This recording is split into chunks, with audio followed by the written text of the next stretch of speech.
just a little boy, I asked my father, what will I be? Will I be handsome? Will I be rich? Is what he said to me. Que sera, sera. Whatever will be, will be. The future's not ours to see. Que sera, sera. What will be, will be.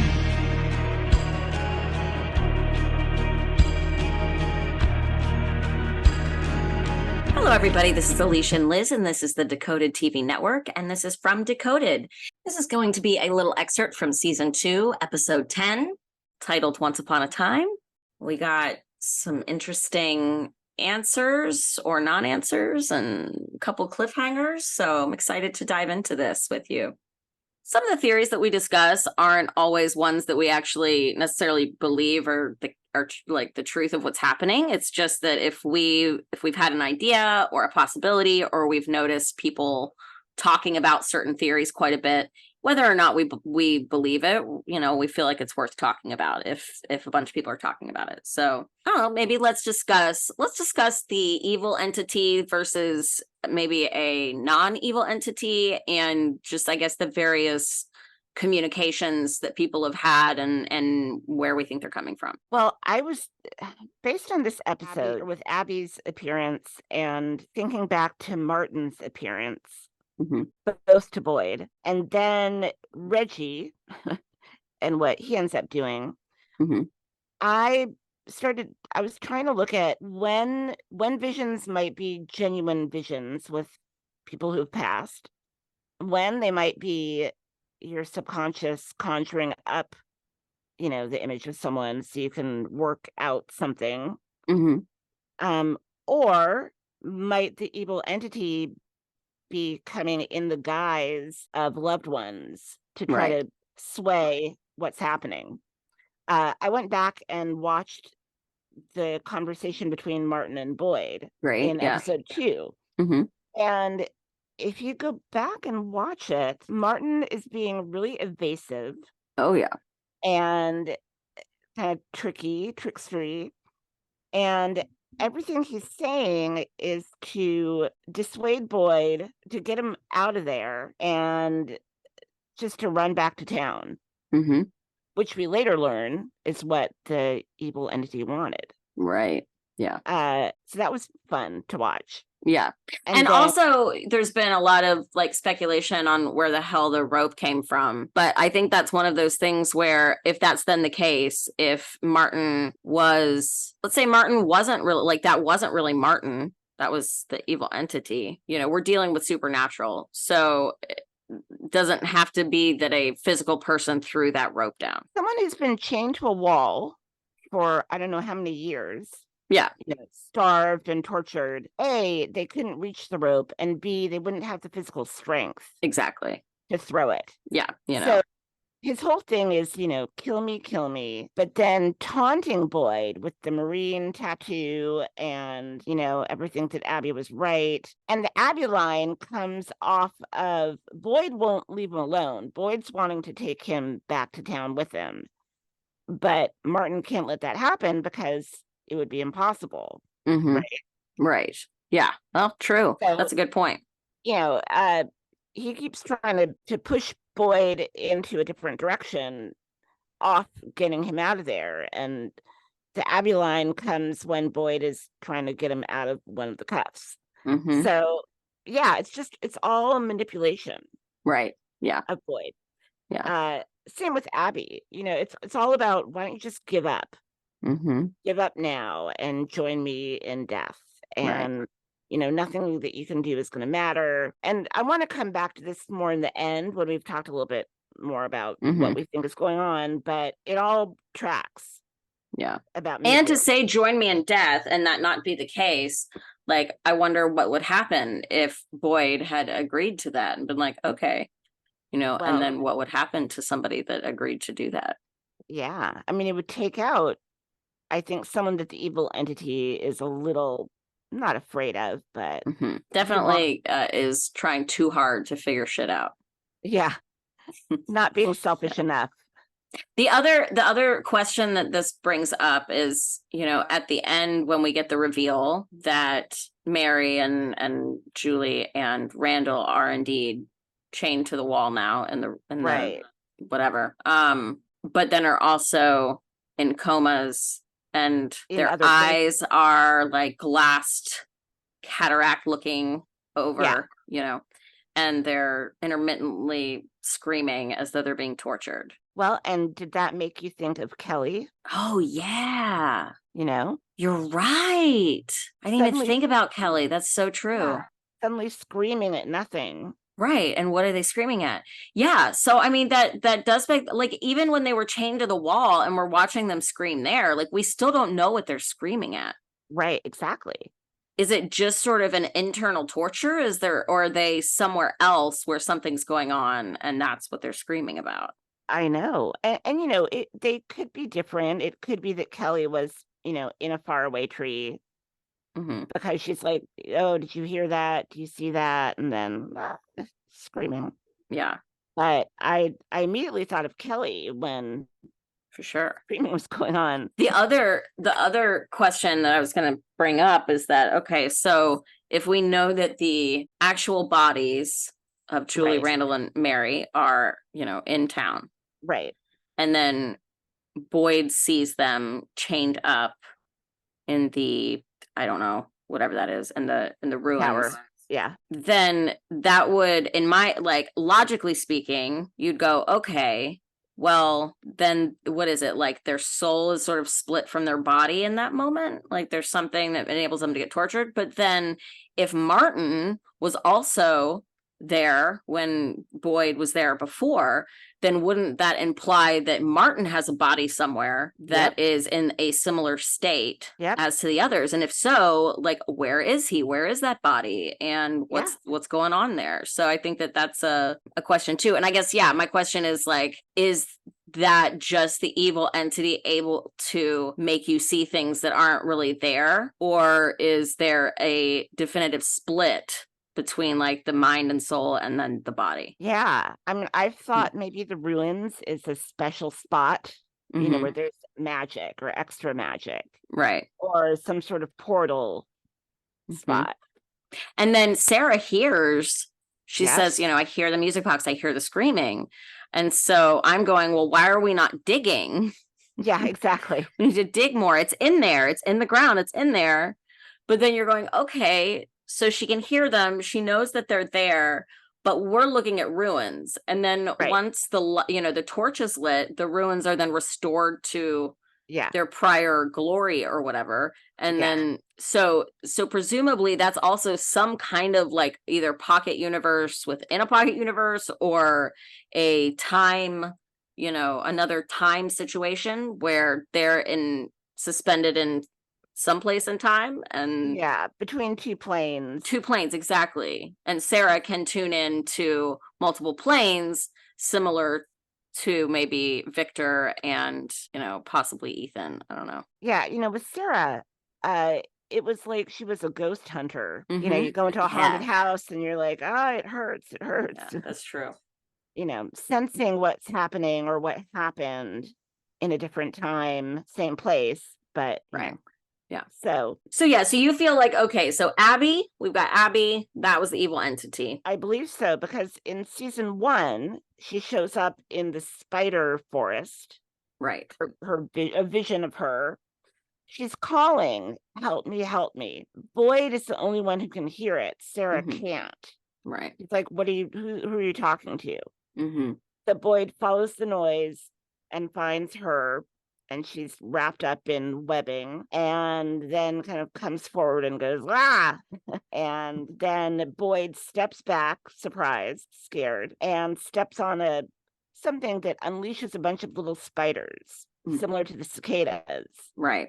And the spiders are climbing all over him and biting him. And Boyd's holding his head going, ah, it hurts, it hurts. A lot of similarities to the cicada issue. But it was a neat little trick to get Sarah and Boyd out of the spider forest or away from that area, away from the lighthouse. Right. Yeah, that's true. Yep. And when Boyd saw Abby, because they got to the bottle tree, which, as we know, is the way to get to the lighthouse. Yep. As we now know, at least. But Boyd and Sarah were going to take the longer route, walking instead of the tree. Yeah. But yeah, I think they were dangerously close. Right. And that's why the evil entity had a spider minion or himself pulled the tent into spider forest where it's dangerous and scared them away. We saw Abby in the prior week before the finale in the RV telling Boyd, come back to me. And I think that was evil entity saying, kill yourself. Right. I agree. And then Reggie, who lost his partner to the daytime monster attack. Right. I don't think that he was possessed, and he's a person, not a dead person. Right. But I mean, he's living. He's a person, not a dead person.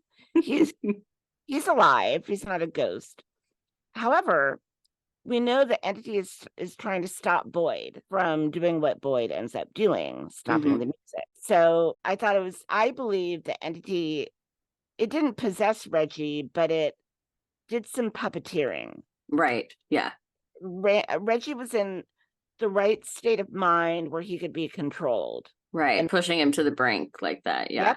Yep. Like, because he and Ellis are talking. Reggie says, I lost my shit last night. Sorry. And then he starts kind of reminiscing. He says, Paula was the one who was always good in a crisis. I never realized how fragile we are, how easily we break. Right. Yes, I'm so glad you brought that up because I clocked that too.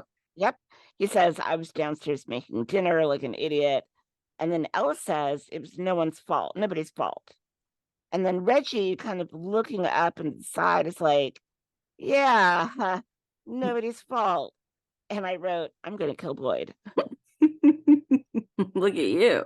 But so yeah, Reggie, I mean, it did seem that it was like, okay, like, why are we blaming Boyd? Well, and then Reggie, after he goes and follows the guy putting the guns away, after slicing Rando's throat, he says, it's okay. You're just going to go a little sooner than the rest of us. That sounds like someone possessed or a little like someone swayed. Yeah. Because that's similar to what Abby's saying. Yeah.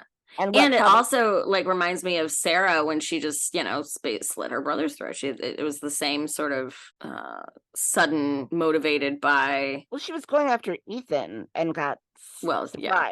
Yeah. That's true. But it's also similar to the Father Cautry vision or visit that Boyd has in Pas de Deux. Father Cautry and Boyd are talking, and Cautry says something like, we're all going to go sometime. The only difference is how and when, and not all of us get a happy ending. I didn't get a happy ending. Mr. Chen didn't get a happy ending. Abby didn't get a happy ending. Again, referencing Abby. Which should be sacrosanct. Yeah. Right. But yeah, I'm seeing more and more instances where people were either not who we think they were or being swayed. Right. Yeah. So do you think that the Father Cautry hallucination and the Tom hallucination, do you think those were like good spirits or? I think Father Cautry was the evil entity. You do? Okay. The first time we see him, he's got a chessboard. And ooh. That's a great observation. I'm gonna play with you for a little bit. Oh, wow. I love that, Liz. That's great. Yeah. You've always been kind of a dick. So a good person to pretend to be. Great clue. I wonder if Boyd is going to pick up on that. I don't know. We'll see. Love that. But, yeah. Boyd he'd always looked up to him or saw him as someone he could talk to. Right. Honestly and openly. But Tom, I think Tom was a different kind of vision, the one I mentioned earlier. a vision that you have when you're just trying to work out something in your mind. So you conjure up someone to talk to or to bounce it off of. Right. And I think that's what Jade, I think this was all in Jade's mind. Yeah. Okay. So, and then we've got the kids are another grouping. Oh, the Anghkooey. Yeah. The Anghkooey kids. Oh, the little boy in white. And the boy in white. Sarah says, I don't think he's a little boy. Yeah. So what do you make of that? Because the fact that she says that then also implies that he may not be the good person he's posing as. Yeah. So then how does that play into, Ethan's story and Victor's and Tabitha's? I know. Well, I wrote, okay, yeah, he's not technically a little boy anymore because he's been around forever. He would have grown up the same way Victor did. Right. But that was a weird line. I think it means that in season 3, we're going to learn more about these visions or visitations that we keep seeing. Yeah. And then, the ones that we've heard over the radio. Another one where Tabitha says, how do you know that was a person on the other end? Right. So, and I can't think of any others. Can you? I think that's it. Yeah. But yeah, I so, that said, perhaps even I don't think that we would just have like one hallucination or one vision that necessarily that was good if the rest are bad. So, I mean, it could also be said that that's sort of luring Jade into the tunnels. I thought about this. I don't think that he was really in danger because it was daytime. And he was pretty close to the mouth, where he entered. Right. Yeah. It seemed like a benign conversation. Right. Yeah. I thought so. It wasn't Tom trying to cajole or convince him to give up or stop, or again, the Father Coughtry convo Boyd has in Pas de Deux. He's like, you did enough. It's time, you tried your hardest. Yeah. And it didn't work out. Okay, let it go. This was Tom saying, don't give up. Try looking at it a different way. And the good stuff is in hard to find places. Which I like too. Yeah, meaning you know what you need to do. Yeah. Stack up and Yeah. Yeah. So yeah, he goes in there. I loved watching Jade just be talking to himself and that was fun. Yeah. I enjoyed that. Yeah. And then we finally get to the reveal or discovery that he makes. And so he gets to a certain point, and then it's revealed the Anghkooey children are in a circle on these slabs of rock. Very alien looking. Very alien looking. It made me think of Minority Report. Yeah. Oh, yeah. When they had the precogs hooked up to the water tanks. Well, and that's what I think it was. I think these kids are being used as a power source. Right. I love that, the power source. That's really interesting. But I wonder how or why they would be used as power source. But I think it's a good theory. Yeah, I was thinking that maybe it was more of like some kind of experimentational thing, but I guess they could also still be used as power source, even if that had been going on. Maybe that's part of it. Well, if whomever is running this has the kids to experiment on, why would they need the townsfolk? Yeah, that's true. But it looked like some kind of, it also kind of looked like a sacrifice of some kind. Right. Very ritualistic. Yeah. Right. And they're in a circle. Yeah. And they're also being used as alarm clocks. Yeah. For the monsters, right? Yeah, exactly. Yeah. And then Jade looks up and he sees the symbol that he's been seeing. In tree roots. Yeah. In what looks like a well. Ooh, tree roots. There we go. Yeah.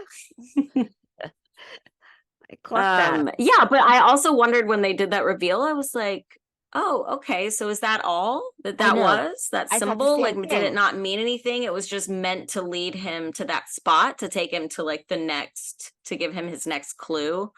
But he got no clue other than a vision. Yeah. So eventually he'll stumble upon a well, I guess, and be like, oh shit, Yeah. Yeah. So there were definitely, you know, a lot of little loose ends that were kind of left, which, I mean, it's surprising. You know, I don't like that. To me is more of a loose end than a cliffhanger, but I don't know, maybe other people would see it as a, you know, baby cliffhanger.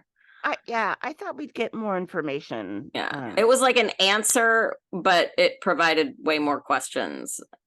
Yes. Like, oh, look, there's a symbol. Okay, now all of the other questions that come along with that. Yeah. Back to, but Christopher, you know, we keep hearing his name and people talking about, you know, the great Christopher. Right. He's going to have to be tied to the children.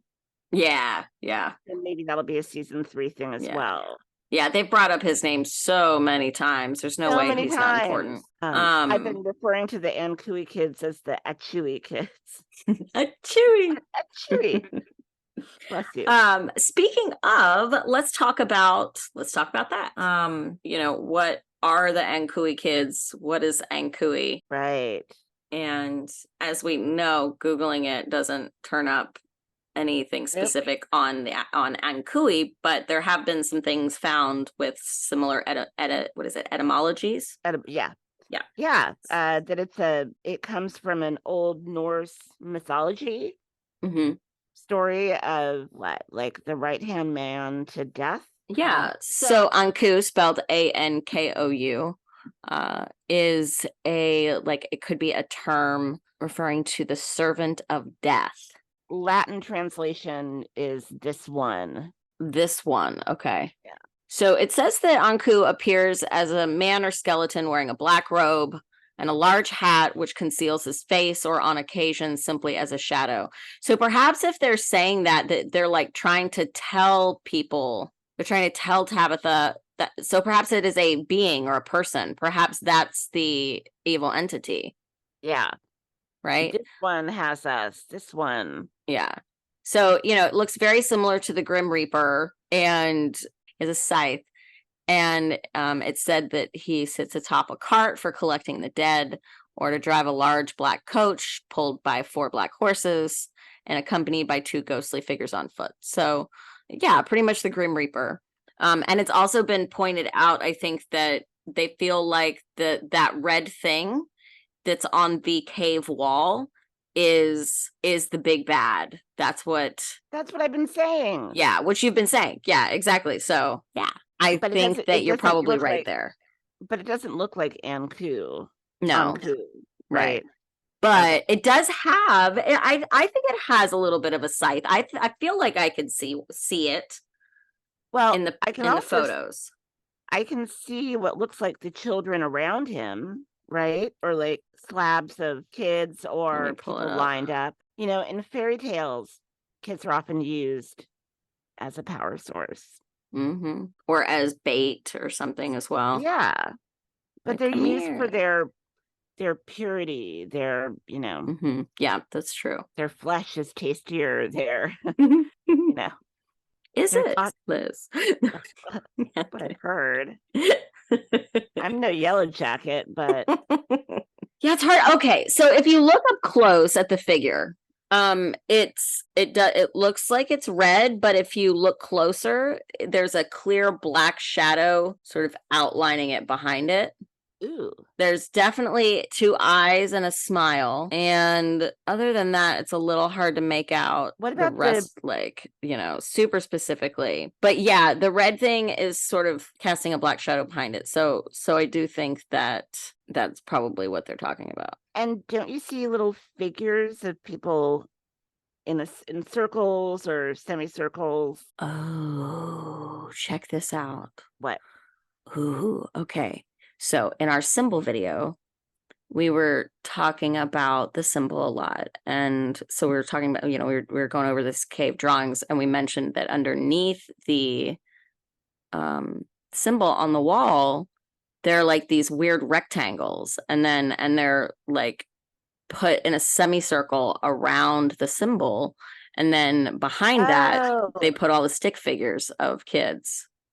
Hey, okay. Right? So those little rectangles that we mentioned last week, we were like, I don't know what that is. Those are the slabs. They're the slabs. And that's why it's positioned there, because that's where the symbol was. Oh, shit. Wow, Alicia. That's cool. Good sleuthing. Yeah. So that's very, very cool. And this evil entity thing that's on the wall is also flanked on one side by the birds, so presumably like the crows. Yeah. So given that, and given what we discussed last week about the river, and the drawing there. Yeah. And then the bricks and whatnot that we see, my guess is that all of the pictures here on this wall are things that they are going to have to like they are going to be things that are revealed to us visually over time, that they'll have to undo or to get to like the bottom of the mystery. Like all of these drawings are going to help get to the bottom of the mystery. That's yeah, it would have to be. Yeah. And that also makes me flash back to Elizabeth Saunders' video where she talked about how we already had a whole bunch of more clues than we realized. You know what? I bet you're right. So yeah, I think I'm glad we discussed that in depth last week, because I think that it's a very, very important key to everything. That was a fun video short to make. Love it. I know. I enjoyed that one too. I'm glad we did it. But that would make this seemingly unimportant Jade trip make more sense. Exactly. He can go back and say, y'all. Right. And then he'll put it together I don't know if he saw the drawing or not, but if he sees the drawing, he'll be able to put together like, oh, that's what I saw. So these other things, again, he'll be able to thread it, And the picture of the kids in front of the lighthouse. Yes. Yeah. Yeah. Ooh. Maybe they're powering the light in the lighthouse. Yeah, maybe so. Yeah. And also I wonder what the lighthouse, what the importance of it is, but we'll get there in a sec. Yeah. It's a landlocked lighthouse, which yeah. in a sense, right? Doesn't make any sense. Exactly. Yeah. I know you want to talk about it later, but real quick, the light in Lost. What if that's similar to the light in the lighthouse? Oh, yeah. No, I definitely think that's possible. And that's what the kids are powering. Yeah. And that's how we can move through time and space. Yeah. Yeah. Like the light from the tunnel, from that cave in Lost, or the light source. Yeah, the source. That's true. Another great comparison. The other thing they say about Anghkooey is that it's often depicted as the first dead person of the year. Oh, Jesus. And is charged with collecting other souls before he can go to the afterlife. So perhaps that's part of the cycle, is that like until they collect other souls, they can't move on. It also says that in an alternate origin, he was a cruel prince who met death during a hunting trip and challenged him to see who could kill a black stag first. Hunting trip. That, yeah. There's also a story about three brothers that are traveling one night and decide, wouldn't it be funny, to fell a tree into the road so that no one can come after us. Oh, wow. Really? And they're later visited by Anghkooey. Ooh, that's not happy too. By what they did. Yeah. 3. Tree in the road. Tree in the road. I think that you could say the writers pulled this character or pulled from the stories. I think so. I don't think it's meant to be. I don't think that we're meant to get clues, but I think it was a source of inspiration. Right. Yeah, I agree. It says before the Grim Reaper, there was Anghkooey. It says that it originated as a Celtic legend. Celtic. Celtic. Sorry, I'm just really killing words tonight. No. Celtic legend. The Anghkooey is a defiant remnant of pagan influence, surviving as a stowaway in the stonework of Christian buildings. Talisman. Or the building too that, like Martin was stowed in potentially, or Boyd. Oh, that's right. Yeah. So that's all really, really interesting stuff. So I love that. Well, thank you guys so much for listening. We appreciate it. We'd love to hear your thoughts on the topic. So don't forget to comment below. And if you haven't subscribed already, we hope that you'll subscribe and hit the like button, and make sure to hit the bell so you get notified when we have more videos that are coming out. All right. We'll see you next time. Bye. When I was just a little boy, I asked my father, what will I be? Will I be handsome? Will I be rich? Is what he said to me.